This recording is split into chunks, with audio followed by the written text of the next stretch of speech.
Bismillahirrahmanirrahim. Assalamualaikum warahmatullahi taala wabarakatuh. Apa khabar saudara? Saya minta maaf hari ini terlewat sedikit 15 minit. Janji pukul 11. Ni boleh tinggikan lagi tak? Nampak gambar tetamu saya. Sebagaimana yang saya janjikan bahawa saya bersama dengan tetamu saya, bersama dengan saudara Raja Anwar, Raja Adnan. Apa khabar? Terima kasih. Okey. Masih sihat lagi di sini. Dan kita nampaknya dah masuk hari keempat dah di Terengganu ni. Raja? Ya. Saya merasakan bahawa nampaknya bunga-bunganya sudah semakin cerah. Sebab teman-teman kita di luar Terengganu bertanya pada saya, saban waktu bertanya bagaimana perkembangan di Terengganu. Saya katakan insya-Allah nampak gayanya sebab saya melihat keadaannya. Dan bersama saya malam ini adalah antara calon yang begitu popular, yang saya merasakan sukar untuk ditumbangkan kalau mengikut hukum alam. Hukum Tuhan, wallahu a'lam bishawab. Apa khabar saudara Zamri LC, saudara Acho, saudara Qayyum, begitu juga saudara Hafiz Azhara. Tuan Haji Azhar, apa khabar Tuan Haji? Saudara Jalal Ali, saya nak santun lupa pelayar saya Datuk. Saudara Syah Ibrahim, saudara Abu Samah dari Bandar Bukit Puchong. Begitu juga saudara Mazuki Saad, saudara Nur Azman, saudara Taram Shah Saleh. Sedap makan di Terengganu. Saya rasa bayu yang bertiup di Terengganu ni amat nyaman sekali. Tak gitu aja? Rindu nak datang. Rindu nak datang lagi. Jadi sini ya, saudara Muhammad Johari, saudara Hafiz Azhara, begitu juga teman-teman kita yang lain saudara di sini. Ramai. Assalamualaikum. Siapa ni? Saudara Hajjah Malhash, saudara Mat Kelana. Saya mana tak sempat saya santun dia, saya minta maaf lah saudara. Ramai ni saudara Muhammad Azmi Ali dari Kota Baru Kelantan. Dia kata dia salah ngayu aja. Saudara Muhammad Kapli, saudara Syed Mat Husin, saudara Nur Jumayah Abdul Razak. Begitu juga Azmi Nordin daripada Bagan Datuk Perak. Saudara DZ Ketari, saudara Jeffrey Din dari Teluk Intan, saudara Pasir Jeli, saudara Muhammad Azmi Satas Dap gitu ya, saudara Tuan Said Abdul Hakim Jaafar dari Singapura tu, saudara Abdul Aziz dari Miri Sarawak, saudara Buat Saidah, Puan Kami Sadalan, dan teman-teman yang tak sempat saya santun ni, saya mohon maaf saya. Sebab bicara kita waktu yang terhad begini, saya bersama dengan calon dari kawasan N11 Seberang Taki. Saudara kita Datuk Razif Abdul Rahman. Di sini saya, dia dipopular, dipanggil orang Cikgu Razif. Apa khabar Tok? Baik, alhamdulillah. Tok bercakap tu apa nak cakap? Jadi pertama sekali saya nak merakamkan setinggi ucapan terima kasih. Yang setinggi-tingginya lah kepada Datuk Kamal Amir yang sudi bertandang di Seberang Taki. N11 Seberang Taki menunaikan janji beliau kepada saya waktu PRU yang ke-15 tempoh hari. Jadi dia peringkat awalnya Datuk merasakan bahawa saya akan jadi calon parlimen ketika itu. Tetapi pada ketika itu ada calon yang lain, dan Datuk telah berjanji kepada saya sekiranya saya menjadi calon untuk PRN, Pilihan Raya Negeri, Datuk sendiri akan datang dan mengiringi saya untuk penamaan calon. Jadi saya pun merasa amat teruja lah Tok. Terima kasih banyak-banyak. Lebih lagi Datuk ni sebenarnya amat popular ni. Popular. Jadi kalau janji di kota dia betul. Kalau saya tak mau jadi orang munafik tu. Dan saya tidak berkawan dengan orang munafik. Sebab tu saya kata Datuk Razif bukan orang munafik. Sebab tu saya ada maksud lain ke? Tidak, tak ada saja. Because saya kenal dia. Saya cukup kenal. Maksudnya ada dia yang lain yang tentu saja. Ramai yang munafik dalam politik ni. Apa khabar Puan Rasidah Ahmad daripada Kota Singapura? Saudara Bidiah Jaafar, terbaik semua. Saudara Lim Kim Lun, apa khabar saudara? Saudara Haji Wan Ismail, Osman Amir Husin, saudara Pak Uda, apa khabar Pak Uda dari Teluk Intan? Saudara Muhammad Harmi, wassalam. kemudian saudara Fazila Abdul, saudara Syafiq Mahmud, ramai Datuk. You peminat juga ramai, orang handsome. Datuk Razif ni orang handsome, kacak bergaya saya. Terima kasih Alhamdulillah. Dan beruntunglah warga yang tinggal di Seberang Takir ni. Dan saya sebenarnya berkawan dengan Datuk Razif ni bukan satu hari dua, tapi saya melihat sebenarnya secara inilah antara pejuang yang saya harapkan beliau akan meneruskan cara dan bentuknya. Datuk, saya nak tanya Datuk terus terang Datuk. Pertama sekali, Datuk nak bertanding kali ini untuk apa? Direct kita tanya saya. Untuk apa Datuk nak bertanding ni apa? Untuk apa? Memang sebenarnya Tok, saya peringkat awalnya pada PRU yang ke-14 tempoh hari lah. Saya kira itu sebagai last term saya lah sebenarnya. Sebab saya kira perlu diberi peluang juga kepada orang muda ni, orang baru kan. Tapi bila melihat keadaan negeri Terengganu yang diteraju oleh kerajaan PAS ini, banyak perkara-perkara yang kita nampak tak dituntut. Kemudian kita tak nampak pun sebarang pembangunan. Walaupun pemimpin-pemimpin PAS hari ini macam-macam dia kata, macam-macam yang telah dibuat di Terengganu, tapi kita melihat dengan mata kita sendirilah. Jadi tidak ada apa satu benda pun yang dibanggakan. Dan saya bimbang kalau perkara ini berterusan, maka apa legasi yang dibuat oleh pemimpin sebelum ini akan hilang begitu sahaja. Jadi atas dasar itulah maka memberi kekuatan kepada saya dan sahabat-sahabat yang saya rasa seangkatan dengan saya lah, yang ada calon yang lama, ada calon yang baru, dan saya yakin bahawa calon yang lama ni tidak lain tidak bukan kita nak ambil balik Terengganu ni. Datuk, petang tadi Datuk saya berkesempatan melihat legasi Datuk yang tergendala. Datuk pernah bercerita dengan saya bagaimana Datuk nak mewujudkan Felda nelayan di perkampungan nelayan. Saya betul-betul terkesima Datuk. Saya berbual dengan in fact saya bersiaran juga dengan warga nelayan di kawasan Seberang Takir Datuk. Saya rasa nak menitik air mata Datuk.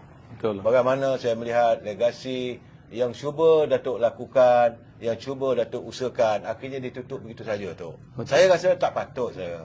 Walaupun Datuk datang daripada UMNO, kerajaan yang memerintah hari ini adalah kerajaan bukan daripada UMNO tu, tetapi kalau benda yang baik untuk rakyat, kenapa tak diteruskan? Saya rasa mungkin itu gamaknya menyebabkan Datuk berterusan untuk meneruskan usaha dan Datuk menawarkan diri Datuk sekali lagi untuk bertanding sebagai calon kali ni. Tak gitu Datuk? Rasa betul. Sebab saya tanya Datuk tadi, Datuk ni bertanding nak apa? Macam mana dia? Cakap je. Siang tadi kita ada menemu buah. Nelayan-nelayan. Tapi Datuk pesan dia jangan keras sangat. Dia kata nak cakap malam. Jadi ini peluanglah saya. Peluang kan? Tanya tu cakap. Saya tengok wajah-wajah nelayan sayu macam ada yang tersimpan dalam benak hati. Ada yang terbuku di hatinya. Dia kata benda nak depan mata tapi boleh telah dia juga lah. Dah berangan lama. Nak rasa rumah batu, nak rasa rumah yang tak ada banjir. Dia kata sekarang ni pun masih lagi kalau air pasang naik. Jadi bila saya dengar pula perancangan daripada Datuk tentang apa yang Datuk mahu rancangkan, saya rasa ya Allah, kenapalah apalah balanya negara kita. Tapi saya rasa inilah peluang dah sampai dah untuk mungkin Allah nak tunjuk kan pemimpin yang bagaimanakah yang sebenarnya kita mahukan. Tapi bila sekarang ni Datuk dicalonkan, jadi harapan daripada nelayan itu saya nampak mungkin terbuka kembali. Jadi saya sangat berharap, saya bukan nak tanya lagi, saya dan terbuku yang saya nak cakap itu. Saya sangat berharap sangat cita-cita dan harapan mereka ini dapat dilaksanakan, dan kita juga sangat berharap agar Datuk ni menang dalam pilihan raya nanti untuk meneruskan hasrat mereka ini. Itu. Tak kira Datuk. Betul.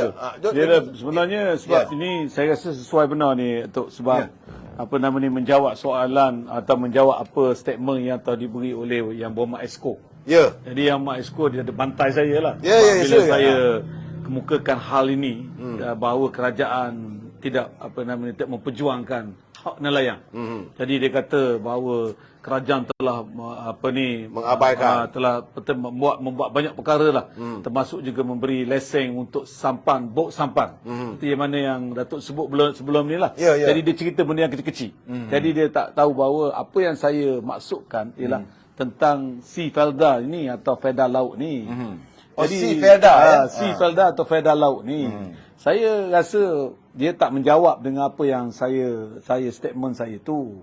Jadi dia putarkan dengan statement saya dengan menceritakan bahawa dia kerajaan negeri telah buat tukun, buat itu dan sebagainya. Dia tak tengok ke bahawa dari dulu, kini dan tak tahulah sama ada akan berterusan bahawa nasib nelayan kita sama seperti dulu. Tak terbela. Tak seperti mana yang kita tengok nelayan, tengok petani. Yang sebagaimana apabila Allahyarham Tun Abdul Razak telah merubah, buat transformasi daripada petani yang miskin, diadakan Felda darat, dan akhirnya kita melihat bahawa generasi petani ini sudah amat berjaya. Jadi apa salahnya konsep yang sama yang telah saya rancang begitu lama dan telah mendapat kelulusan, pecah tanah telah dibuat, duit telah diluluskan sebanyak 180 juta, tidak diperjuangkan oleh kerajaan yang ada pada hari ini. Yang ini sangat merugikan kerana duit 180 juta itu adalah duit daripada federal, daripada persekutuan, bukannya daripada kerajaan negeri. Bukan senang hari ini kita nak dapat duit daripada kerajaan pusat bila dah sampai dan kerana pertukaran kerajaan. Dah dulu sudah. Dan sehinggakan tender untuk buat projek perumahan Pasar 1 telah dikeluarkan. Tender dah dikeluarkan. Cuma belum buat keputusan saja lagi.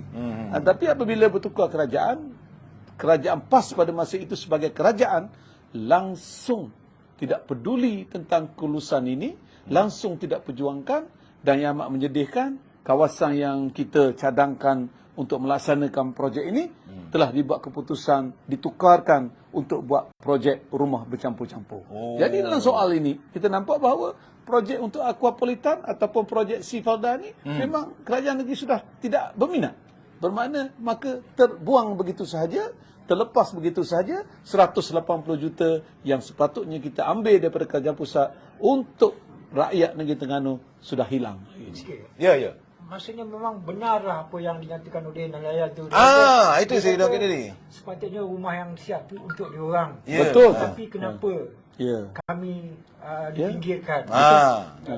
Kerana projek itu kita peringkat untuk perancangan kita, kita bina 500 unit rumah untuk 500 keluarga nelayan miskin. 500 unit, bukan sikit. Dengan projek yang kita buat dengan rumah 500 unit, dengan industri, kita ada buat kilang untuk proseskan ikan, dengan menyediakan jeti laut dalam, menyediakan bot-bot laut dalam berteknologi tinggi. Jadi maka nelayan kita akan setara dan standard dengan nelayan-nelayan di luar negara. Bukan. Yes, package tadi. Dan termasuk juga ada pusat R&D. Mana kita ada pusat research. Kita ada buat research kerana kita mendapat dapat collaborate dengan Universiti Malaysia Terengganu yang mempunyai kepakaran dalam bidang fishery ini ataupun bidang perikanan. Tok Anis Haniza ni dia kata Datuk Razid ni memang baik orangnya, sekelas sama dengan ayah saya masa MPTI Johor Bahru. Ya. Ya ke? Mungkin jugalah. Arhas. Ramai juga cara. Yalah, betul. Dia Rafizi kalau pemuda kata pada tahun 1989 nak jadi orang Sebantaki tak jadi sebab awet buat return. Ada juga tu. Ramai lebih dia dapat khabar secara kadang sekali kita layan juga tu. Tapi Tok tadi saya ada peluang yang sangat besar tu tadi apabila saya dapat bersama dengan Menteri Menteri Pertanian kita.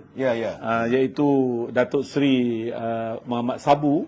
Bila saya berjumpa tadi di Duyung Marina tadi bersama dengan nelayan-nelayan dan juga dari segi pegawai kanan kementerian, alhamdulillah bila saya kemukakan tentang isu ini, jadi terperanjat dia.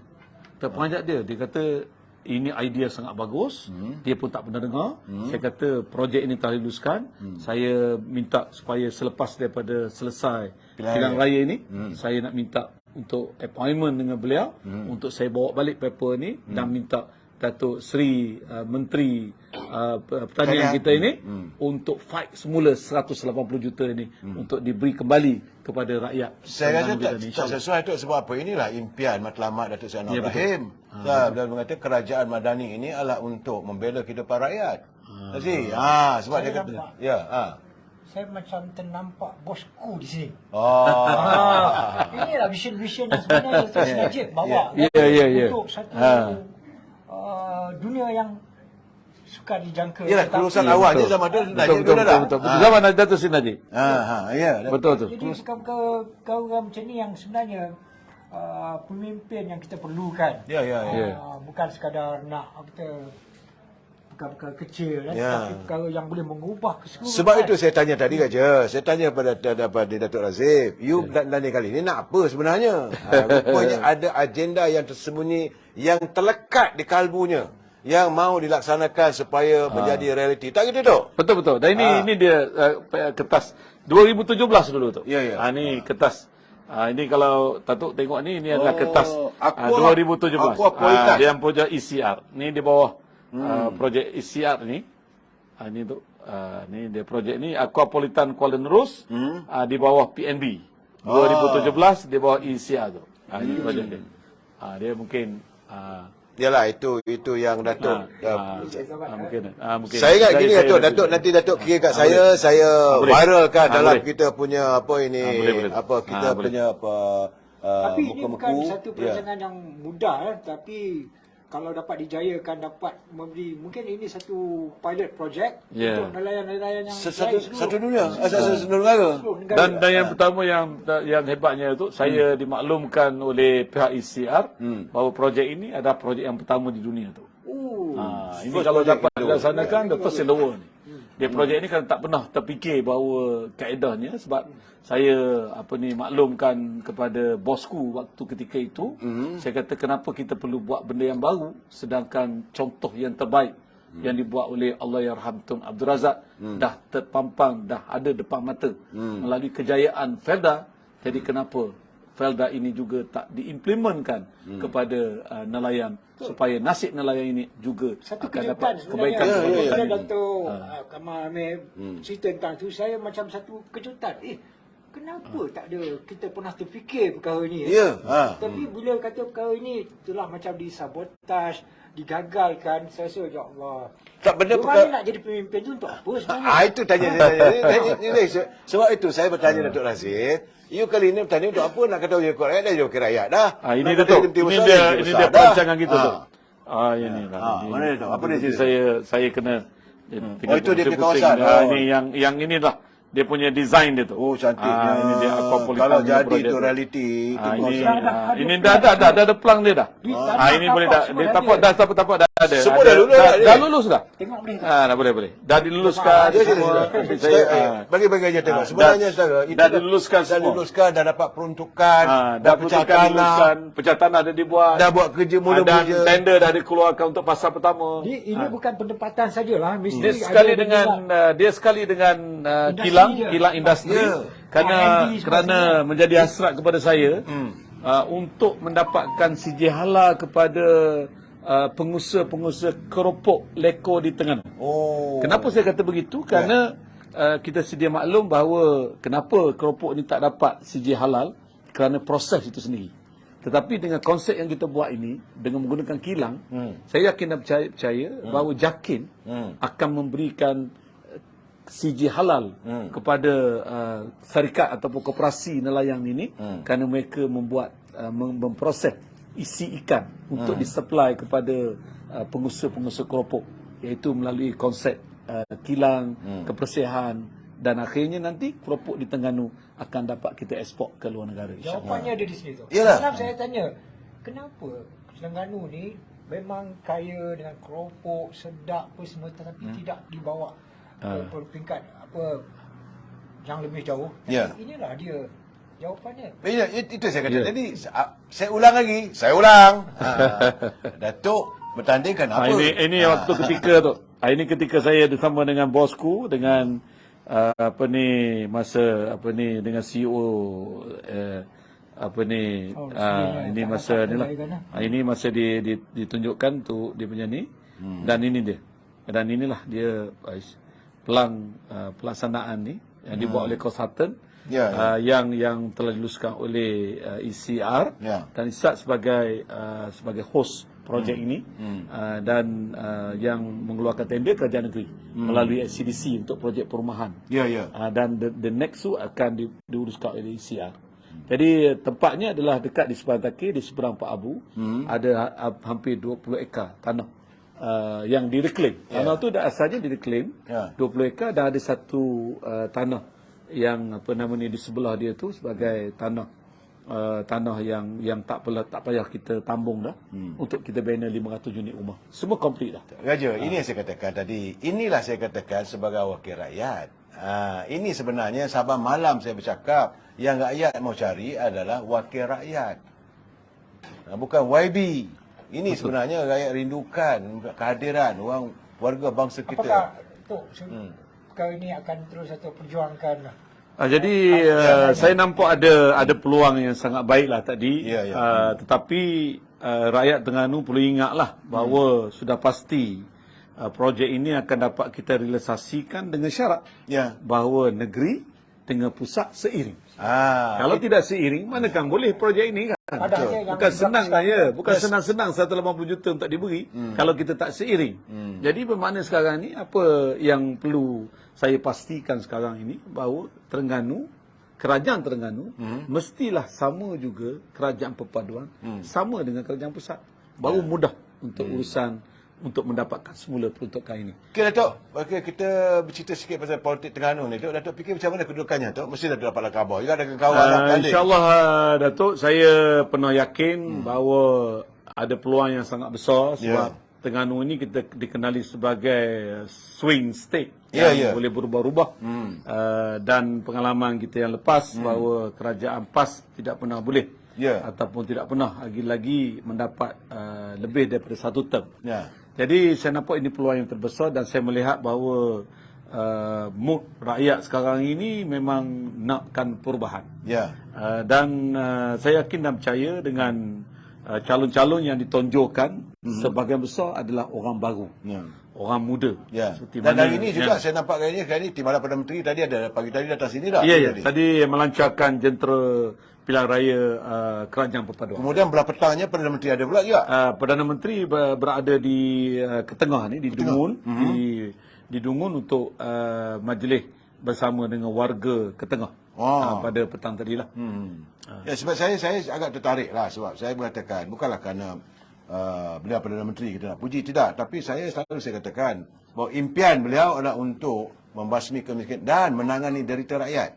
Ini yang saya terkesan sangat-sangat Datuk. Bila Datuk berusaha untuk mewujudkan perkampungan ataupun Sifelda untuk menangani masalah rakyat-rakyat nelayan, itulah sebenar-benarnya yang dimaksudkan untuk bagi kita memerangi derita rakyat. Kita tak mau lagi melihat rakyat. Dengar sendirilah tadi, Tok, saya cakap tu dah. Bila nelayan kita bercakap, dia ke laut kadang-kadang dapat RM10, kadang RM30, Tok. Ada masanya kadang-kadang tak dapat apa pun, bermain dengan guru halilintar tu. Bot yang disewa, yang dipinjam. Kata bot yang disewa, dipinjam. Jadi sahabat saya, saudara Raja Anwar, dia terkejut. Betul kan? Itulah keadaan kehidupannya. Dan Datuk telah berusaha untuk mewujudkan Sifelda ini. Kalau benda itu menjadi realisasi, barulah dapat mereka menarik napas lega. Tapi kerja berterusan, bukannya berhenti jadi tokek besar, tidak. Mereka akan terus untuk mencari penghidupan tetapi dengan cara yang lebih baik lagi. Saya yakin juga Datuk akan mengusahakan peternakan ikan, udang dan sebagainya untuk menangani masalah food security ataupun keterjaminan makanan untuk negara kita ini. Dan di sini di seberang Takir ni memanglah pengusaha-pengusahanya adalah untuk segmen ikan lah. Jadi sebab itu saya katakan nelayan ini Datuk, mana-mana Datuk, saya pernah membaca 2-3 buku yang ditulis oleh Datuk Anwar Ibrahim waktu dia boleh berjuang masa peringkat universiti dulu. Macam kemiskinan nelayan-nelayan di Pulau Pinang. Dan saya begitu terkesan melihat. Dan saya rasa sekarang ni bila beliau berada di anjung kuasa di Seri Perdana, dia sudah pun mahu merealisasikan. Sebab itu saya berkeyakinan Datuk, seandainya warga seberang Takir memberi kesempatan pada Datuk untuk sekali lagi bukan bergerak yang Muhammad, yang berkhidmat. Saya kadang-kadang Saya bersempati tu. Jangan juga you ni kan. Saya tengok ramai suruh datang jumpa dapat seorang-seorang. Tapi Datuk Razif ni dia senyum saja. Maklumlah cikgu lah katakan. Betul. Datuk dia kena sebagai cikgu dah ya. Datuk mengajar lo dok. Ya, saya memang mengajar sinilah. Saya pun kebetulan orang yang pertama lah buka tuition untuk anak-anak di sini. Oh, buka tuition. Saya bermula buka tuition sebab saya melihat bahawa di sini tidak ada peluang untuk anak-anak di sini untuk buat extra kelas dan sebagainya.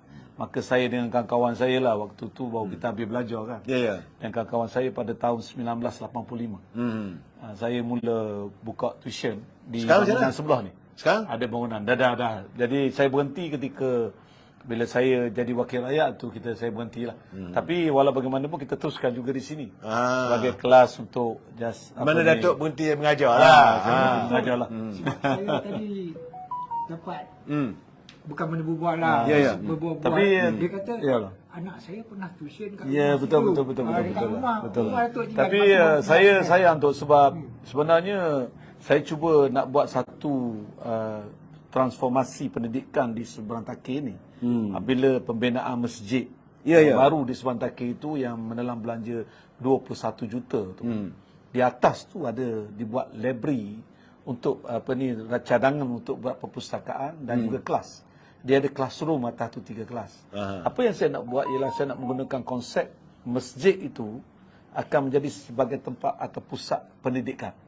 Jadi dalam konsep yang saya cadangkan ini adalah kita boleh menggunakan anak-anak kita, anak-anak kita yang sedang belajar ni, mungkin waktu dia nak pergi di samping dia pergi ke masjid, dan di samping itu dia akan memperoleh juga tentang bahan-bahan belajar dan sebagainya. Jadi maksud saya hari ini ialah mereka akan datang ke masjid mungkin waktu petang dan kemudian waktu asar mereka akan sembahyang berjemaah. Dan lepas pada itu mereka terus boleh sambung balik untuk mereka belajar dan kemudian akan berhenti sembahyang maghrib dan selepas maghrib mereka boleh belajar lagi dan berhenti isyak mereka boleh balik. Jadi ini konsep yang saya cadangkan nak dilaksanakan di Masjid Seberang Takir yang baru itu. Kerana itu konsep Masjid Seberang Takir itu kita buat konsepnya begitu. Jadi supaya anak-anak Seberang Takir saya dia boleh datang dengan mak ayah dia ke masjid. Mak ayah dia selepas pada maghrib akan mengikuti kelas ataupun tazkirah dan sebagainya. Manakala anak-anak, jadi anak-anak kecil dan sebagainya, boleh duduk di atas untuk membaca buku. Jadi dan samping itu juga kita bercadang untuk buat kelas tuition. Maksudnya kelas tuition ni akan bermula pada waktu asar. Selepas sembahyang asar, kelas tuition bermula. Berhenti maghrib. Sambung lagi kelas dan berakhir dengan isyak. Jadi bermakna selepas pada maghrib, lepas pada isyak tu, mereka boleh balik dengan mak dan ayah. Dan yang paling penting, cikgu dia tidak akan tertinggal untuk sembahyang berjemaah.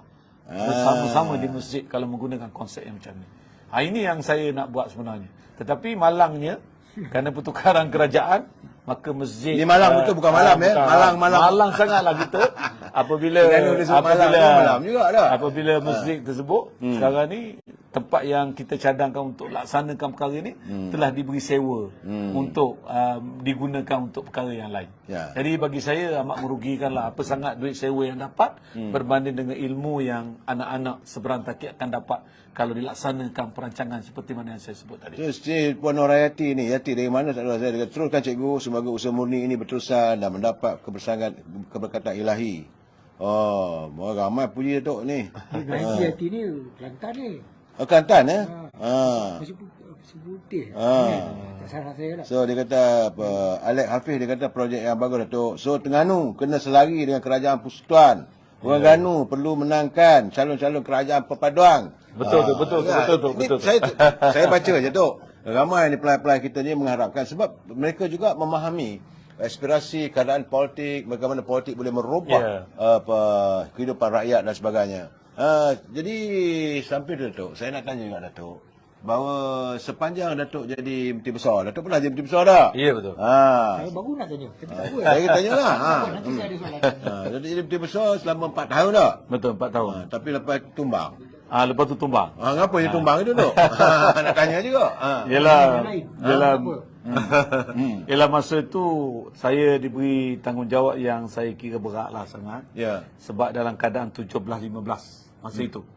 Kita hanya ada kelebihan 2 saja DUN yang ada pada masa itu. 17 kursi DUN 17 kursi UMNO dan 15 kursi PAS.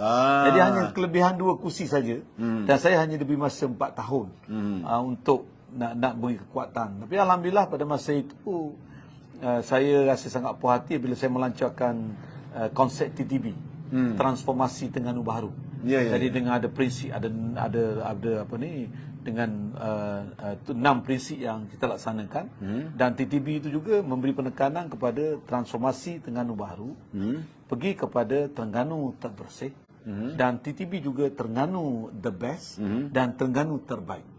Jadi ini yang kita laksanakan sebenarnya. Dalam konsep tersebut, saya nak jadikan Terengganu ini sebagai hub pelancongan apabila saya sendiri mengambil alih sebagai pengerusi pelancongan Negeri Terengganu. Ini sebelum ni tak pernah berlaku di Negeri Terengganu, Menteri Besar menjadi pengerusi pelancongan. Tapi saya ambil tanggungjawab ini kerana saya tahu bahawa suatu masa nanti hasil petroleum ini akan habis di Terengganu. Maka perlu ada satu yang boleh menjadikan sebagai pengganti. Jadi kerana itu maka saya nampak hari ini dengan Terengganu ni yang dikenali sebagai negeri cantik, budaya menarik, dan insya-Allah orangnya baik-baik. Molek-molek. Maka saya nampak ini peluang yang terbaik untuk saya laksanakan Terengganu sebagai hub pelancongan. Maka kerana itu kita mengorak langkah menjadikan Terengganu ini berasas kepada beberapa segmen lah. Antaranya segmen dari segi keindahan pantai 244 km sepanjang daripada Kemaman sampai ke Besuk. Dari keindahan pantai ini, dan yang kedua dengan tempat-tempat yang menarik, ada Kenyir, ada Pulau Redang, Pulau Perhentian, dan yang juga satu lagi kita memperkenalkan makanan-makanan yang istimewa di Terengganu. Antaranya ialah nasi dagang. Nasi dagang ni saya ialah yang mula-mula mempelopori nasi dagang frozen yang boleh tahan setahun. Kita buat kilang di Cendereng, Malangnya Datuk. Sekali lagi lah Malangnya Datuk, kilang itu telah dijual. Kilang itu dah dijual. Jadi sangat malang begitu dia. Jadi kesian saya. Persekutuan dia banyak yang kena jual. Betul lah katanya itu. Patutnya dia itu kadang-kadang saya marah. Tapi kita tak sukalah ini Faizal ini. Sebab itulah kita tak suka bercerita buruk pasal orang, tetapi itulah realitinya. Sebenarnya saya nak tanya soalan tu. Sila. Saya ada satu soalan. Sila. Kuat-kuat sikit. Kita ambil maklum yang projek ECER ni, yang mana projek ni dibangunkan bersama entiti ECER bersama dengan kerajaan negeri. Kita boleh nampak ada transformasi yang berlaku di bandar Kuala Terengganu itu sendiri. Ada banyak pembangunan yang dibuat. Dan saya difahamkan yang pembangunan ni berlaku sewaktu era zaman Datuk. Jadi saya nak tanya apa projek yang masih belum disiapkan sepanjang di zaman PAS memerintah, dan apa aspirasi Datuk lah kalau insya-Allah BN boleh menang di Terengganu bagi orang kata memuktamadkan lagi projek-projek ECR yang masih belum dapat diselesaikan. Yalah, dia sebenarnya permulaan bermulanya perancangan di Bandar Kuala Terengganu ini bermula daripada Tan Sri Datuk Seri Dej Yusof apabila melancarkan Bandar Kuala Terengganu ini sebagai bandaraya warisan pesisir air. Jadi konsepnya adalah kita bangunkan di kawasan tersebut. Jadi disambung oleh Datuk Seri Ahmad bin Said apabila banyak dibina perumahan dalam bandar. Ada dengan ladang Tok Pelam, kemudian dengan flat hiliran, kemudian di ladang sihat dan sebagainya. Banyak projek-projek perumahan dibuat dan pekedaian-pekedaian. Dan yang terbaiklah saya kira hari ini yang menyebabkan impak yang sangat besar kepada pelancongan Negeri Terengganu adalah drawbridge. Drawbridge ini dirancang oleh Datuk Seri Mat Said, pelaksana oleh saya. Kerana pelaksanaannya pada tahun 2014 ketika saya mula-mula menjadi Menteri Besar. Dan selepas itu bila saya melihat bahawa kerangka itu sudah ada, maka saya mengorak langkah untuk membangunkan kawasan bandar ibu negeri Terengganu ni. Apabila kita mohon daripada kerajaan pusat untuk kita ubah ataupun kita kita dapatkan bajet untuk bina pasar payang yang baru. Jadi pasar payang baru ni ada dua fasa. Satu iaitu sementara dan satu lagi adalah yang kekal. Dan insya-Allah saya dipahamkan dalam bulan 8 dan 9 ini yang kekal ni akan diserahkan kepada kerajaan negeri lah. Yang pasal payang yang kita memang kita rancang ini. Dan sebenarnya perancangan saya ialah pasal payang lama itu kita akan kita roboh. Tapi Datuk dah bangun pasal payang baru dah. Ya, dan yang lama ni kita tak roboh. Kerana kita cadang untuk jadikan sebagai one stop center di situ. Mungkin kita pasang gelas semua sekali keliling supaya kita tak nak tutup view sungai itu sendiri. Jadi dengan gelas kita boleh buat sebagai konsep dengan konsep ada dewan yang ada gelas ataupun macam dipanggil convention center. Jadi kita cadang untuk jadikan di situ sebagai convention center. Jadi maka kita dapat dua. Satu, kita dapat Pasar Payang, kita dapat convention center. Dan kemudian di depan daripada Pasar Payang itu kita ada bazar warisan. Yang sebenarnya bazar warisan ini kita telah serah kepada satu syarikat untuk bangunkan, untuk dijadikan hotel yang hotel 3 star macam itu, dan di samping itu akan buat restoran Chinese Muslim. Kerana kita nak jadikan di situ sebagai tempat tarikan untuk orang Cina lah, pelancong terutama daripada negara Cina. Orang Cina ni dia tak akan datang ke Terengganu kalau dia tak ada makanan tempat untuk dia makan kan. Dia nak makan nasi dagang mengambil masa. Jadi mesti ada restoran yang bertemakan kepada orang Cina ni. Jadi itu kita telah beri kepada satu syarikat yang dipunyai oleh Amber Restaurant yang ada di KL untuk kita jadikan sebagai restoran untuk menarik orang Cina datang ke negeri Terengganu lah, terutama Muslim Chinese lah. Dan di samping itu pada zaman saya alhamdulillah kita dapat laksanakan Maya Mall yang akan insya-Allah saya rasa pada awal tahun depan akan dibuka dengan adanya Sogo di situ. Dan kemudian kita ada tower menara TNB untuk Pantai Timur. Jadi kebetulan pasal dulu dia punya CEO TNB orang Terengganu. Jadi saya minta daripada dia kerana dia kata takkanlah tak ada apa-apa peninggalan orang. Yes, itu dia. Dan menara ini alhamdulillah Terengganu telah dipilih sebagai hub untuk East Coast. Jadi sebagai untuk TNB East Coast ni berada di Terengganu. Jadi berada di menara. Pada asalnya memang sepatutnya menara ini dibina di Kelantan. Tapi saya kata tak betul lah. Sebab eloknya buat di tengah-tengah lah antara Pahang, Terengganu dan Kelantan. Terengganu lah yang eloknya. Jadi maka apabila kita mempelawa TNB untuk buat tower, alhamdulillah sekarang tower dalam pembinaan lah.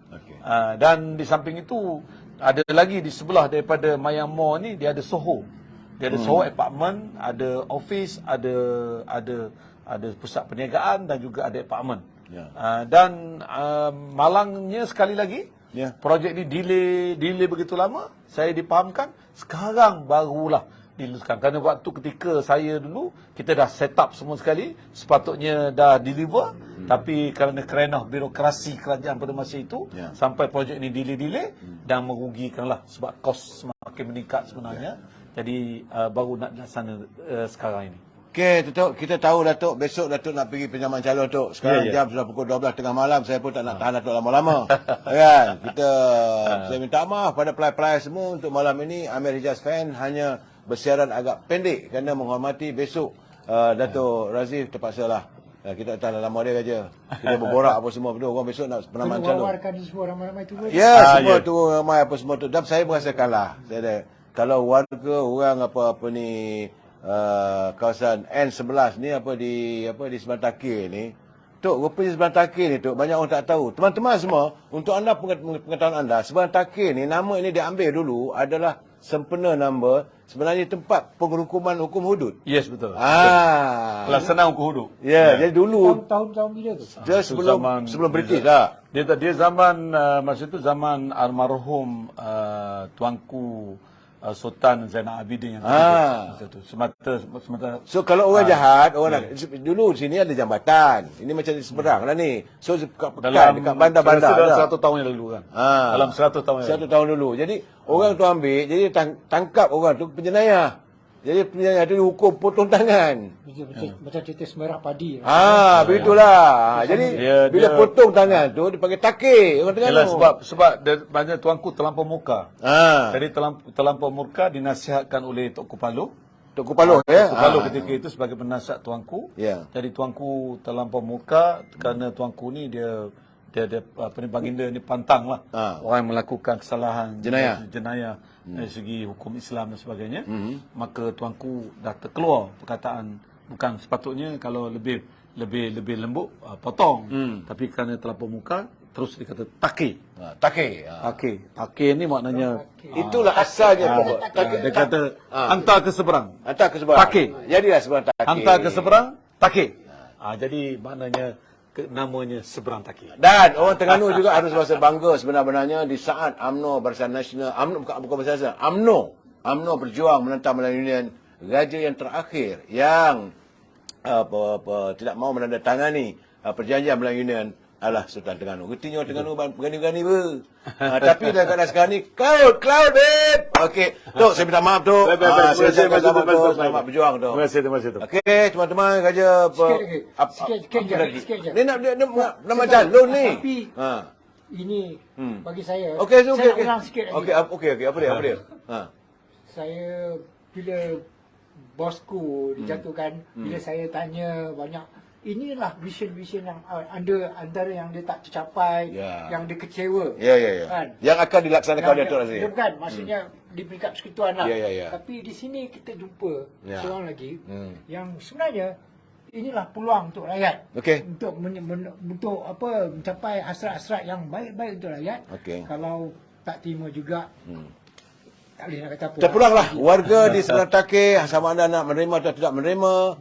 Calon yang sebegini, pemimpin yang sebegini. Saya dah tanya tadi, Datuk ni tadi untuk apa? Dia kata bukan mengejar jawatan yang aku kejar, tapi adalah untuk menyambung legasi yang sudah aku cetuskan, yang terhalang di tengah jalan. Jumpa lagi besok. Wabillahi taufiq wal hidayah. Assalamualaikum warahmatullahi wabarakatuh.